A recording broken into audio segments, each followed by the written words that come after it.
TVA internal comms. Subject line, the impending doom of 2026. Agents, Nakware and Jonathan. Gentlemen, a new year is upon us, and that means a new slate of superhero films ready for your review. I'm afraid there's no rest for the wicked, gentlemen. Which films deserve a place on the sacred timeline, and which will be pruned?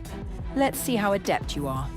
Make your predictions now, and we'll see how they pan out. Best of luck. You'll need it.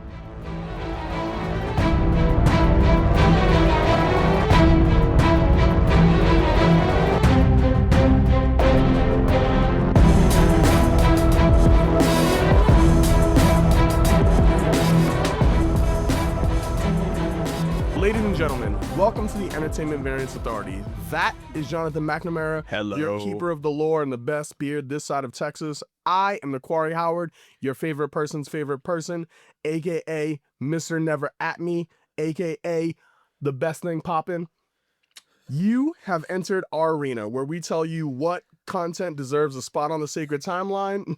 What are you laughing at? AKA Macho Man Randy Nakware. Oh, we're adding that to the list. AKA Fringe Game Master. AKA Keep going. I'll Keep going. going. AKA, Keep going. AKA I love an alias. AKA really excited about the Superb Owl. All right. This You is have where to call it the big game. this is where we discuss what content deserves a spot on the sacred timeline and what we're pruning out of existence. That's right, folks. We are judge, jury, and keepers of the timeline. Today, we will be talking about the preview of films coming to you in 2026. The slate of 2026 films. So let's get into it. Let's crack open the case file. Let's start off with some honorable mentions. Things coming out this year that we either likely won't have a chance to watch or cover. Or just don't care. Yeah, but they're in the nerd diaspora and we feel like you guys should be aware of them. We're getting a Clayface film. Could be amazing or terrible. That's a real interesting character to do a solo film with. We're getting a Resident Evil film. Always good. Stoked about new Resident Evil. And actually, can I just take a moment to say that they dropped a short Resident Evil film to promote the new game Resident Evil Requiem. Okay. And that short film is very good. So if this movie is anything like that, I'm in. I'm super worth in. a check out. Yeah. We got 28 years later, so we're still doing that. Yeah, I'm stoked. I'm actually stoked. I know you are. I know you are. We're getting Lee Cronin's The Mummy. That's what I'm stoked about. Lee Cronin's The Mummy. Yeah, we need more of The Mummy. This isn't Mummy 4 with Brendan Fraser. This is another Mummy film. It is in, my understanding is that it is in that world, but it is a reimagining. So, like, it is technically that same universe. We're in the EVA. It is a branched timeline, if you will. Sure. Can I ask you a question? Are they still shooting that? I don't think so. Oh, okay. So production's wrapped? I would assume so. Production's wrapped. Moving on. We are getting The Legend of Aang, The Last Airbender. J-Mac Doesn't Care. Oh, I think finally, he's we're gonna getting be a fine. sequel to the M. Night Shyamalan movie? After all this time? Wow, that is the meanest mug you have ever given me. Not disrespect my childhood with such words. What are you talking about? It is I love it that is movie. a new animated film honoring the original series. It was going to be in theaters. I believe it is a Netflix only release now. Still excited about it because we need more of The Last Airbender. Godzilla Minus Zero's coming out. That's going to be dope. That's going to be fire. And The Hunger Games, Sunrise of the Reaping. Once again, J-Mac doesn't so care. tired of the Hunger Games. Hunger Games was a Just get them a sandwich. fire book. Fuck. I mean, honestly, Just get the them a sad part is sandwich. all of this probably could be resolved with like adequate meals. Go to fucking, yeah, just get a party sub. Just adequate meals. All right, so to tell you guys how we're going to do this is we're going to break this down by if we think these films will make it on the sacred timeline or if they're going to get pruned. That is our goal today. We've got... And it's fun because in the future, when we talk about these movies for real, we can compare and contrast. Were we right? Were we wrong? We'll find out. Yeah, we will. So what we're going to be covering today, and I'm going to let J-Mac get first pick, we will be hitting on, only thing I ask is that we finish with these first two, is Dune and Avengers Doomsday. Okay. Then we also want to talk about Spider-Man Brand New Day, The Mandalorian and Grogu, Super Mario Bros. Movie, Supergirl, Masters of the Universe, Mortal Kombat 2, and Street Fighter. So what you want to hit? Can we just get rid of the flack right away? Sure, let's do it. I'm pruning Grogu. I'm pruning him. It's over. So It's over. Mandalorian and Grogu is getting pruned by J-Mac. Pruned. Why? That's the same question I could ask about why we're getting this film. The TV show's good. I like the TV show. At least the first 2 seasons were very, very good. Third season was a little like, who even is the Mandalorian at this point? It sort of seemed like they were trying to shift focus to Katie Sackhoff, which is fine. It just felt disjointed. Like if they want to shift the show to be about her character, then great. Give her a spinoff. Right. Or just continue it with her, right? But the original Mandalorian and Grogu's like whole deal seems pretty wrapped up. And I just don't know what I want out of this film. I guess I will enjoy seeing these characters again. Like I'm kind of into that. Anytime there's a Star Wars film, I want to give it the benefit of the doubt and try to support it and like go see it. But like, I just don't have a lot of faith that this is going to do more than any of the more recent Star Wars offerings have achieved. And I don't know. It feels like a big nothing burger. All right, so let me tell you why this is going to make it on the Sacred Timeline. Okay. It's going to make it on the Sacred Timeline because it has to, okay? Star Wars is floundering right now. They've had a lot of ups and downs since basically the launch of the sequel trilogy. We were just talking about Skeleton Crew, which widely panned. I really enjoyed it. We were talking about The Acolyte, which people hated. I thought was a really ambitious swing. I thought they did some really cool stuff, and I thought they needed more time to flesh out that story. As we're discussing it even now, like, these things have really high highs and really low lows. There's been no consistency outside of the first 2 seasons of Mando, widely viewed as really great television, like Yes. really well done. Yes. Everyone enjoyed them. And for that reason, this movie has to make it on the Sacred Timeline because it has to set up anything they want to do with the Star Wars universe moving forward. All these other side quests, all these other storylines, they have to position them well in this Mandalorian and Grogu film to execute on those moving forward and to keep, if we're being honest, the money coming in. This is one of their tentpole pieces of content. They have a pretty damn good understanding of what to do with it and what not to, based on the response from season 3 of Mando, where people were pretty hit or miss. I think they're going to make some corrections, and I think they're going to steer the ship right. I think this is making it on the Sacred Timeline. Yeah, you're right. Disney in particular seems very responsive to fan feedback and pivoting as a result of that. That's why so many of the Marvel shows are different from the way they were originally pitched. You're right. That seems very likely. I actually have 2 thoughts about this I'm going to share real quick. One is that I wonder if you look at the most highly regarded Star Wars works and figured out like the sheer number of minutes in each of those works that someone is doing cool stuff in a fighter jet.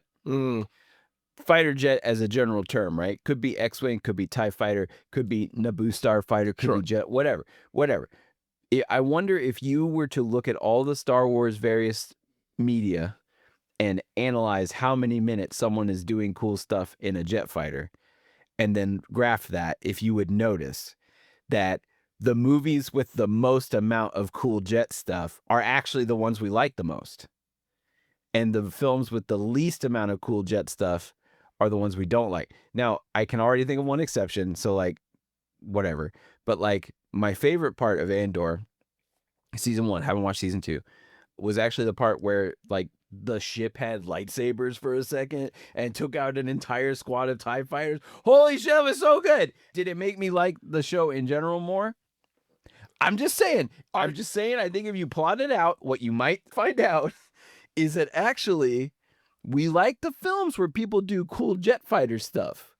And when they don't do cool jet fighter stuff, we're like, it's just not good. There's something missing. So you're proposing that cool jet fighter stuff is more important than cool lightsaber stuff. What I'm saying is that I am so much more excited about this like Starfighter, if Rogue Squadron film, if we ever get it.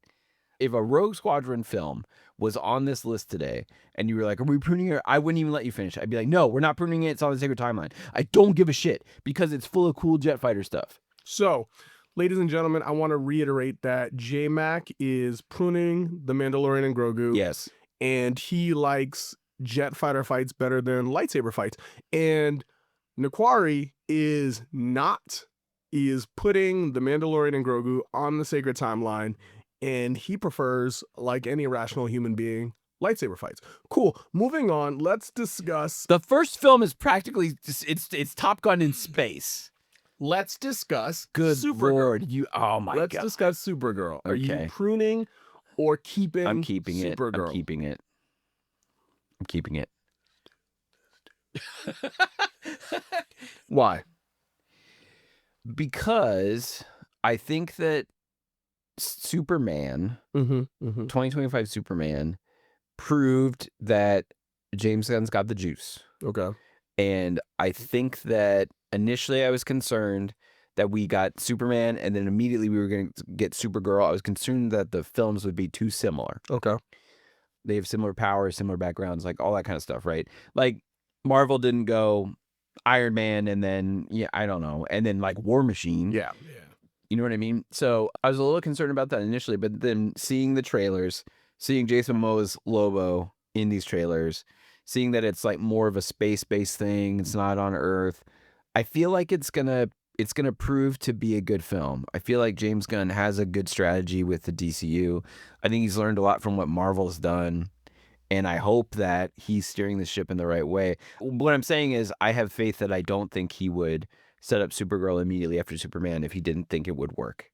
Okay. So I feel good about it, and I really loved Superman. I had a really good time watching that film in theaters. So yeah, I feel optimistic about Supergirl. All right. Also, I hear there's a lot of jet fighter stuff. As you know, J-Mac is a Superman shill. I'm fucking not. I'm absolutely not. And I want to prune this. I do. I really want to. I'm not going to. I'm going to give it a spot on the Sacred Timeline. So we are both preserving Supergirl on the Sacred Timeline. Yes. Wait, why you want to prune it though? That being said, I want to prune it Why? because I'm anti the super family. I don't rock with the House of Kal-El. What I will say is what I have seen of Supergirl so far gives me a lot of optimism. It looks dope. Lobo looks sick. I'm a little concerned about Lobo in live action, but we've talked already a little bit about James Gunn taking more comic booky swings with these films. He had a kaiju in the last film. Exactly. It was dope. And I'm really excited about him leaning more into bringing comic panels to the big screen. Like, I really think that's a dope approach. I think it's different than the Marvel approach, which is to try and make these superheroes as real as possible. Yeah, there's a grounding effect. Yeah. For sure. And I got to say that actually seeing the Superman trailers, the moment Crypto the Superdog showed up in them, I was like, okay, it made me feel good because you're mean mugging again. We are amongst friends here. It made me feel good because I feel like James Gunn is willing to do stuff like put Crypto the Superdog in a film. And I don't think the MCU would ever put a character like Crypto the Superdog in a film. They wouldn't because Crypto's ridiculous. My God. We got Rocket Raccoon and Groot in the MCU. Rocket Raccoon is great. And they smash on Crypto. The moral of the story is Supergirl is making it on the Sacred Timeline. She's going to be a very different character than Superman, and that I'm excited about. Speaking of absurdity, Can't believe you hate Superman. on the timeline, let's pivot to Masters of the Universe. Yeah. You keeping it? You pruning it? What's the word? Oh my God. It's not an easy one. I want to support this film. I really want to like it a lot. I'm definitely going to go see it. My concern so far is that I don't think they're going hard enough. And here's just like one example. It's a minor example. I was actually talking to a print artist yesterday about this who does a lot of like 80s culture art. And we were talking about this movie. And one of my issues is in the trailer, Cringer is green, but in a barely perceptible way. Yeah. It's like if I squint, I can tell that Cringer in this trailer is green. He's fucking green. Yeah. Just make him green. I hope they went hard enough. And it's just one trailer so far, so we'll see. Also, look, we got to talk about the Leto in the room, right? Like, why? I did not hear any nyahahas from Jared Leto in the trailer, and that's got me concerned. I feel like if Jared Leto was in this film and doing the body work and there was somebody else doing Skeletor's voice, I would feel better about it. But if I hear just like a very sincere Jared Leto, like, nyahaha, I'm going to be like, no. It's going to pull me right out of it. The trailer looks like it's going to be fun, so I'm mildly optimistic, but I'm also preparing myself for disappointment. This might be a movie that I have a fun time watching, but doesn't deserve a place in the sacred timeline. So you're pruning it? I think I'm pruning it. I think I'm predicting that I will prune it. Part of the reason I'm okay with that is that there's a really great Masters of the Universe animated show on Netflix already. It's awesome. Kevin Smith wrote at least one of the seasons. It's great. And Mark Hamill is Skeletor. So, like, it's not a huge loss if we prune this because there's already a great Masters of the Universe experience that we can all watch right now. It's getting pruned. Okay, great. It's getting pruned for all the reasons you just said. This is a pivotal piece of content for millennials and older generations. It was a really big deal when it came out and during our childhood, but it is absurd. And it seems very apparent that they are unwilling to make this film insane, which it has to be. I think if Jared Leto would like to take his Joker approach to Skeletor, we may have something. But do I think we're going to get that? No. All of these characters, all of these stories are insane. So if you're going to do Masters of the Universe, you really got to go for it. You've got to be willing to accept that the universe you're in is ridiculous first and then build a fun story around that ridiculousness for this to work. And I don't think they're willing to do it. I think they're trying to make it realistic. I think they're trying to make it relatable. I don't think that's the way to execute something like mass appeal. Do you think they're trying to go mass appeal? They're always trying to go mass appeal. Yeah, so like this is becoming a theme for us, like in this episode in particular, but like what do you think they could do differently? Do you think that the problem is that they are trying to just get butts and seats? Yeah, I think the way you execute something like this very well is, quite frankly, the Sinners approach, or let's even say, if we're going to retail, the Anthropology approach. You pick a very narrow audience and you create for that specific audience very well, and you craft a world that any other audience can enter. You're not making the film for any other audience, but you're allowing them into that space. You're crafting your art for a very specific audience, but allowing other audiences to experience it. And I don't think they're doing that. I think they're crafting a world for the wider audience and then being like, all right, and here's the stuff for our real head fans. We're sprinkling in a little bit of fan service for like the dedicated followers or whatever. Exactly. Yeah, it's a problem. Mm-hmm. All right, so we're both pruning Masters of the Universe, unfortunately. All right, out of the two fighter flicks, which you want to go with first? I want to talk about Street Fighter first. Oh boy, here we go. It's getting pruned. I just don't see it being great. I would love to be surprised. Right. I'm open to that surprise. There's some stuff. I actually rewatched the trailers for this and the second Mortal Kombat recently. Mm-hmm. There's a style here. Yep. I feel like they've got the vibe of Street Fighter 6. Maybe I felt like some Street Fighter 3 vibes as well. So there's some of that going on, and that gives me a little bit of hope. Ultimately, I think this is going to be a really, really fun film to watch that does not deserve a place in the sacred timeline. Okay. Here's why you're wrong. Me. Street Fighter is definitely making it on the secret timeline because of your final statement. This is going to be a blast. They, unlike Masters of the Universe, from what we can see, they are leaning into the absurdity of Street Fighter. Street Fighter is an absurd concept. Mortal Kombat is an absurd concept, and they are giving us that absurdity in spades. Yeah. 50 Cent's hairline is a disaster, but it is No, video game accurate. I love it. It is video game accurate. And little details like that. The neon coloring of the entire film is true to the video game. It is like they're leaning in heavy. We're getting a lot of fun characters that we're really familiar with. We're getting absurd settings and scenes. I think it's going to be a blast. Will the script be up for best screenplay? Absolutely not. It's going to be ridiculous, but I think that's what gets us to the sacred timeline. I think this is going to be really fun. I think this is going to be a universe we want to spend more time in, and I think they're going to do a really good job with it. Wait, okay, can I ask a question? If this film is a success, right? This film's just called Street Fighter. Yeah.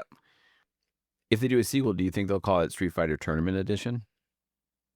Absolutely not. But they should. They should. And that's kind of the point, right? Because what you're saying here is that, like, the script's not going to be an award-winning, like, evocative, like, artistic script, like, whatever. It's not going to go for an Academy Award. And you're right. And I think that's what it has to be, right? My concern is, are they going to go dumb enough? This is a tournament movie. Yeah. Right? This is what Street Fighter is. Street Fighter is a fighting tournament where people can throw fireballs and spinning bird kicks and generate electricity because they're from Brazil for some reason. Yeah. It makes sense. Whatever. Like, are they going to go dumb enough? Because what they should do is they should be planning for, if this movie does well, we are going to make a sequel. That sequel is going to be called Street Fighter Tournament Edition. It's like, you know how absurd Fast and Furious is, right?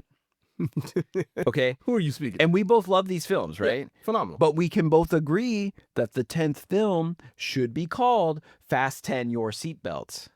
And they won't do it. They won't do it. They will not pull the trigger on it. They won't. But they should. They won't. They won't, though. That's too much. But you never know. They did go to space. This is what I'm saying. The thing that is actually absurd is that in the 9th film, they went to space, but they can't call the 10th film Fast 10 Your Seatbelts. Are you kidding me? So we can put Ludacris in space in a car. Yep. Not in like a... With duct tape. With duct tape. We can put Ludacris in space with duct tape, but we can't call the 10th film Fast 10 Your Seatbelts? Who gives a shit? You've made 9 of these. You've made so much money. Vin Diesel never has to do anything ever again. Ever. I love how... But you can't call this Fast 10 Your Seatbelts? I love how riled up you get out about Fast and Furious. You know that's one of my favorite things about you. I'm keeping Street Fighter on the sacred timeline. J-Mac's pruning it. Let's get into Mortal Kombat.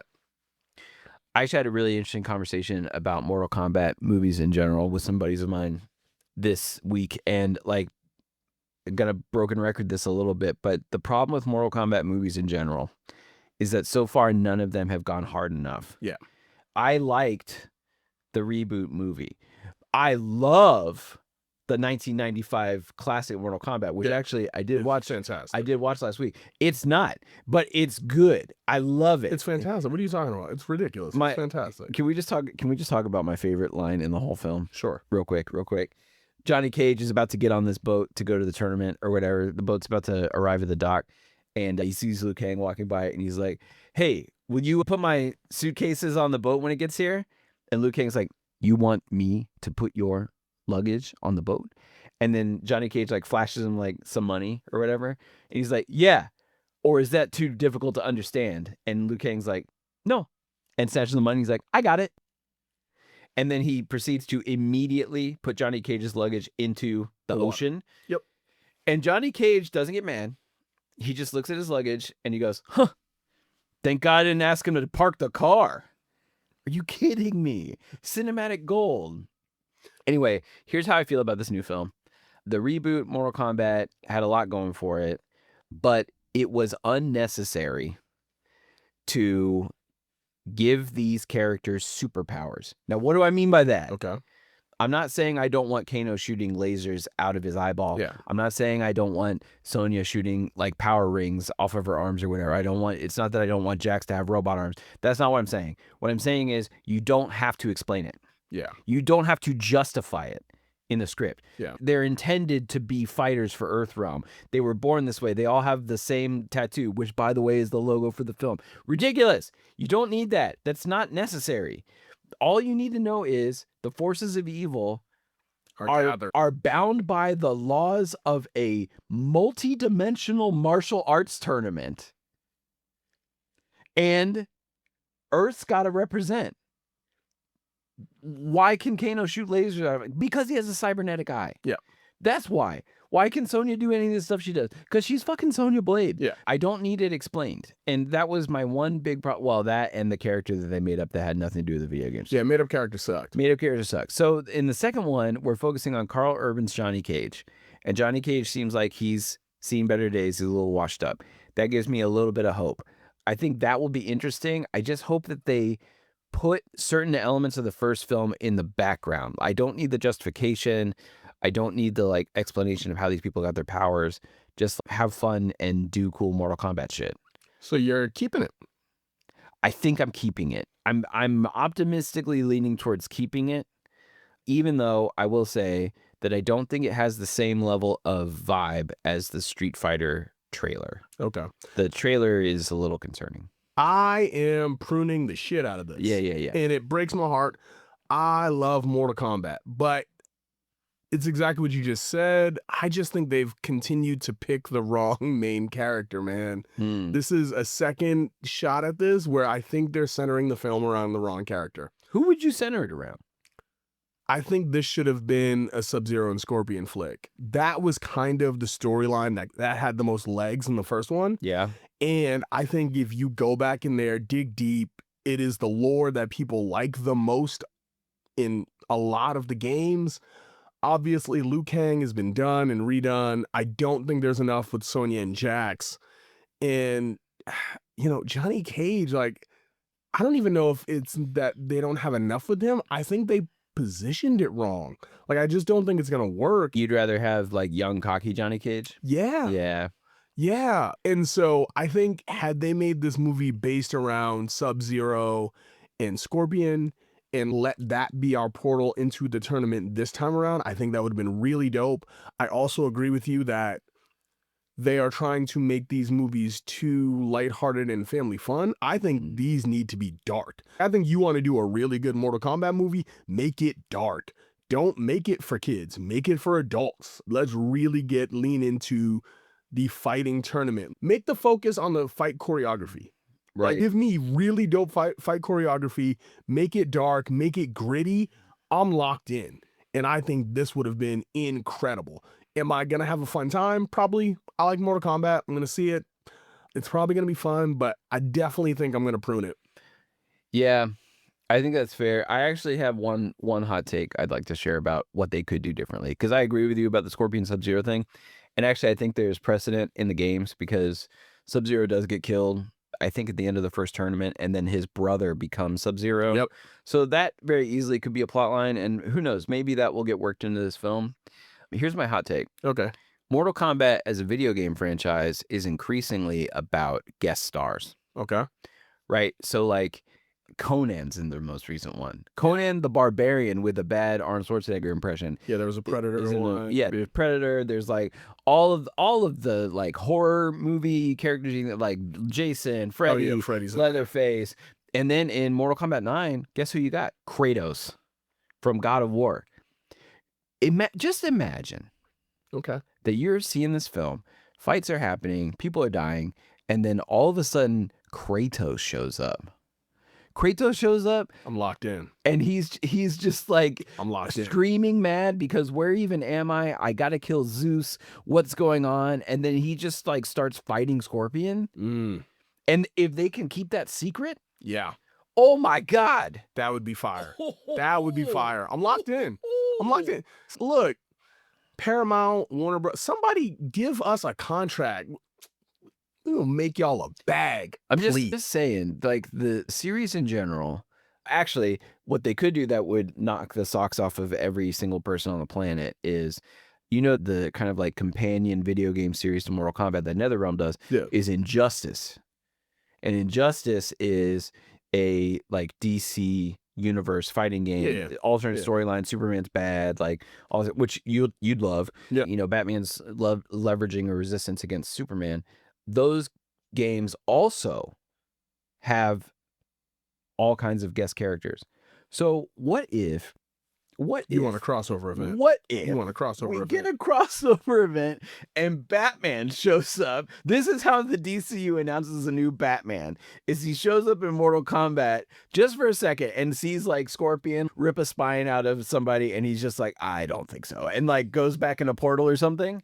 Can you imagine? Bruh, this is what I'm talking about. Netflix, call me ASAP. We can make this happen. Let's go. That sounds fire. I'm just saying. All right. With all that being said, J-Mac is still keeping Mortal Kombat on the Sacred Timeline. And I'm hoping getting it against hope. up out of here. Holler at me about Super Mario Bros. It's staying. I think it looks good. I actually saw a clip where Yoshi eats Kamek, the magician. Yeah. Koopa, and then does turn him into an egg, and he still has his little glasses, but on the egg. The thing that's making me most excited about this film actually is that Yoshi just sounds like Yoshi. Yeah. We've talked about this. We're not rehashing this. You're way too excited about Yoshi sounding like Yoshi. The exciting thing about this film is that we get Yoshi. Yeah, Yoshi, but actual Yoshi. Stop but minimizing. like actual Yoshi. J-Mac, stop minimizing. We got Yoshi. We also have... And he's fun. He is fun. We also have Brie Larson as Rosalina in this film, which I think is cool. It's called Mario Galaxy, so maybe it's bringing in some influence from those games, which I think are maybe my favorite 3D Mario games. So that's cool.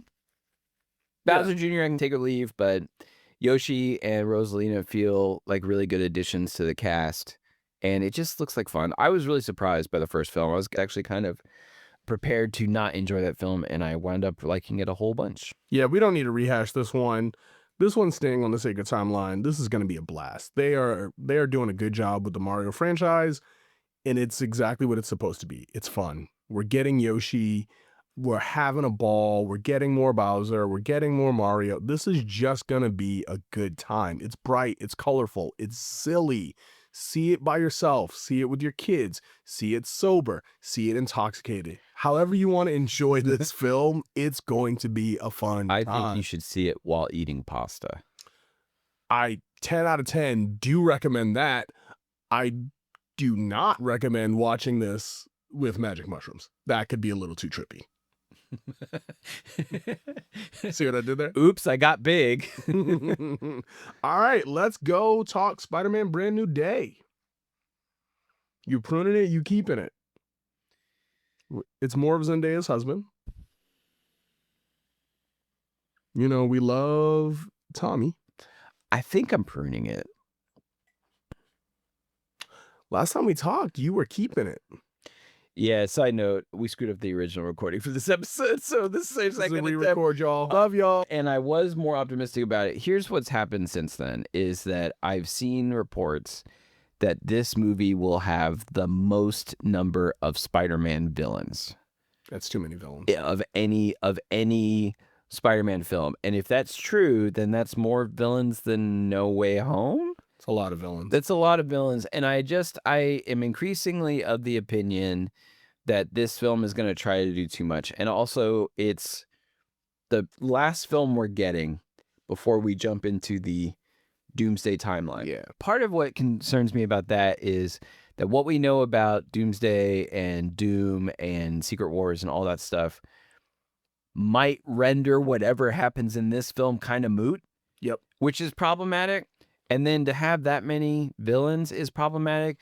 My understanding is that this is going to introduce Jean Grey as a character. Dope. Punisher's also in this. Perhaps Matt Murdock's Daredevil is in this. Like, there's just like so much going on. And then to top it all off, my understanding is that Spider-Man may become Man-Spider in this film, which feels real odd. It's ambitious. It just feels like there's so much going on with this film. I don't understand how it can possibly be great. All of the previous Spider-Man movies have been good though with Tom Holland. Yeah. I've really enjoyed all of them. So I want to be optimistic, but I really think they're biting off more than they can chew with this one. Yeah, I'm gonna hop in real quick here and not belabor this point, with the exception of the fact that J-Mac stole my entire opinion. Since we rehashed this, that was my perspective last time, so I don't, I'm not taking that personally. I honestly don't remember what we said last time at all. This is just a brand new recording for me. What is the saying? Imitation is the sincerest form of flattery. But yeah, that's exactly where I stand. Like, they're doing too much. One, if this Man-Spider thing is true, this is a disaster. This is clearly supposed to be the movie where we get black suit Spider-Man. I don't know how we're not black here suit yet. Spider. Yes, dog. We need black, because eventually we're getting Miles Morales, and if we don't get black suit Spider-Man before we get Miles Morales, I'm gonna be pissed. That's besides the point. This is supposed to be black suit Spider-Man. Furthermore, way too many characters. My understanding is that the whole point of the reset was so we could get back to a ground level Spider-Man film, which we have not gotten yet, and is the essence of the Spider-Man film. Yeah. So I was really excited when we were getting a ground level Spider-Man film. Yeah. Maybe then I heard about Jean Grey. Okay, I can get behind that. A subtle way to introduce a mutant into this universe. Yep. Cool. We can do that. Even the Punisher. It's in the same city. Cool. I can get behind that. Once you start adding more than that, it's just too much. And I really love everything that they've done with Tom Holland's Spider-Man thus far. I just am concerned that they're over leveraging him right now because they don't have space to fit any of these other characters and or storylines anywhere else before Doomsday or Secret Wars. It just feels like spring cleaning. Exactly. Hey, we hinted at the Scorpion, so we gotta do it. We're pruning it. I think Unfortunately, we're pruning it. it is something that we've been really hyped about, and we just have zero confidence that Marvel will execute this properly. All right. Why do you think we have zero confidence?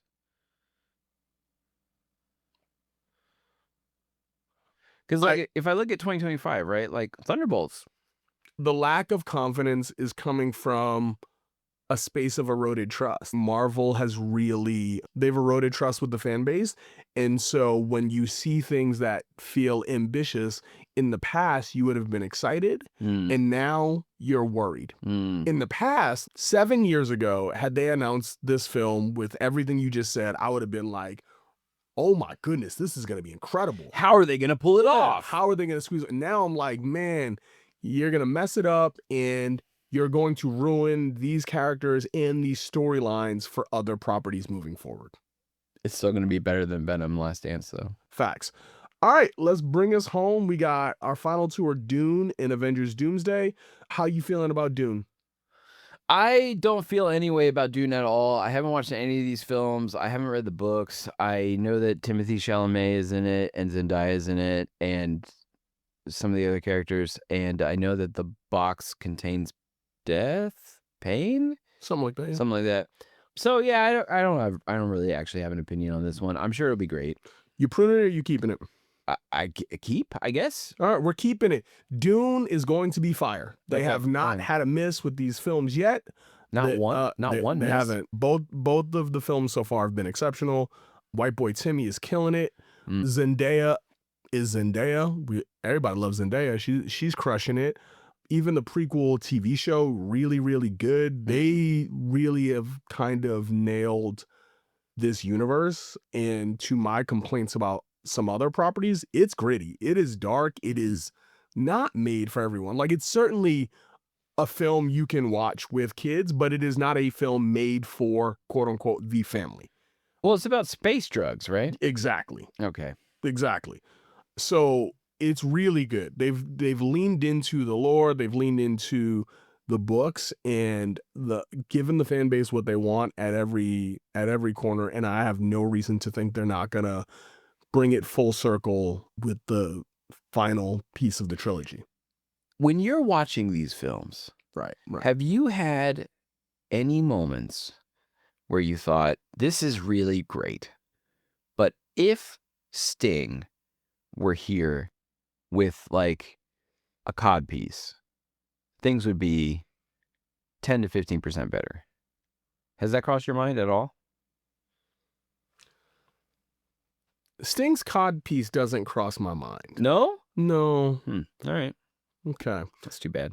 We're gonna close you out with Avengers Doomsday.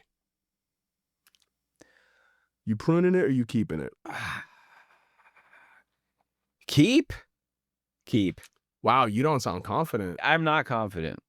I'm not confident. You can prune it, dog. You ain't gotta be the optimist. I'm going to be the optimist on this one. I do like the Secret Wars storyline that most recently happened in the comics.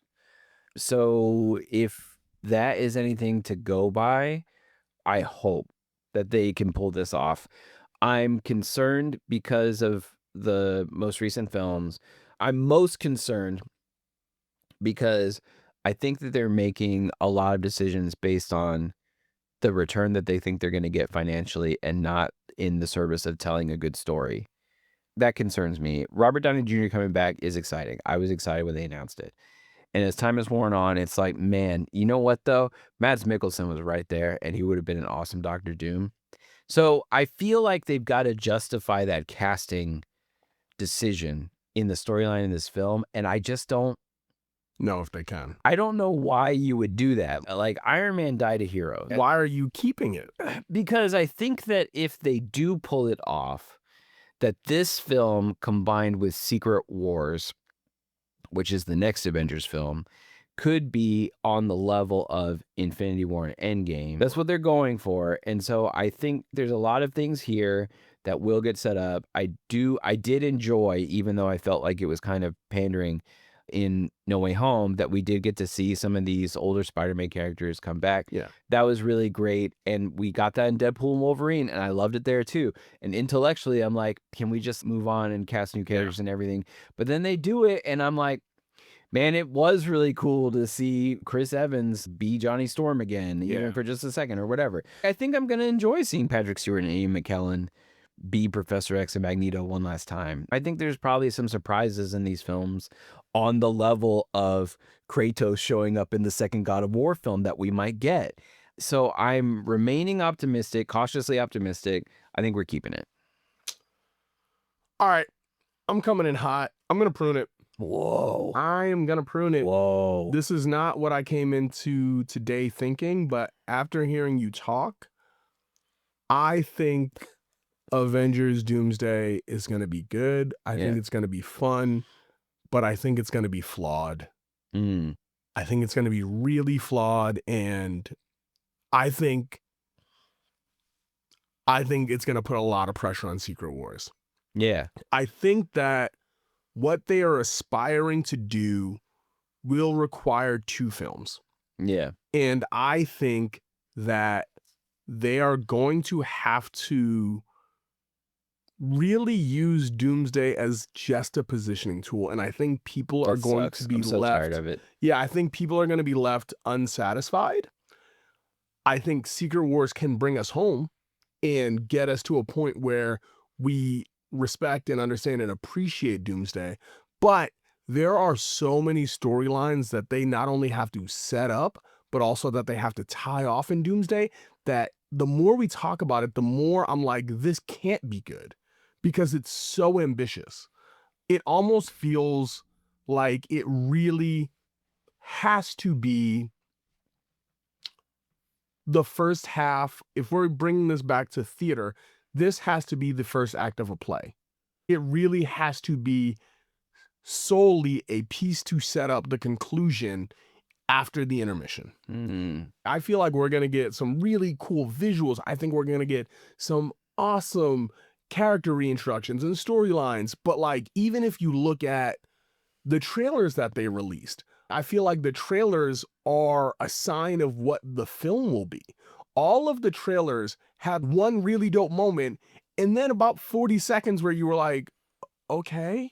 Yeah, I don't feel that way at all. I think all the trailers I've seen so far, with the exception of Cyclops at the end of the X-Men one, have been boring and confusing and just nothing. That's just my point. Nothing. Like, if we're looking at the Captain America trailer, okay, he's living his life, and then the quote-unquote exciting piece is he's got a baby. I feel like that baby is obviously Dr. Doom. In the X-Men one... It's absolutely not Dr. Doom, but okay. You're probably right. In the X-Men one, we get Professor X and Magneto playing chess again. But then playing chess and talking about death. And then we get Cyclops. The Wakandans, one, racism, because why can't the black people get their own trailer? But the exciting piece is, for all intents and purposes, just that we get the Fantastic Four in this universe. So, like... It's not doing anything for me. But that's my point. Yeah. Like, the trailers are all just setups. Yeah. And I feel like that's what the film's going to be. So They absolutely cannot do that. I think that's what they're doing. So I'm pruning it. I feel like by the time we get to Secret Wars, this movie looks a lot better in context of maybe this being truly more of a 7-8 hour long entire Sure, if film. you think of this as a part one as Yes. opposed to a standalone film. But if we're looking at this as a standalone, I don't think it's gonna do what we want it to do, and I think we're gonna prune it. I got one additional thing to put here, which is that you said that you think this is going to be fun. I think that it's going to be a bloodbath. Yeah. I think that what they are going for is a film where people will go see it expecting to have a fun superhero time in the movies, and they will leave shaken, because I don't think we're seeing a lot of these characters again. Yeah. I think this is the last iteration, but like, that's fine. Yeah.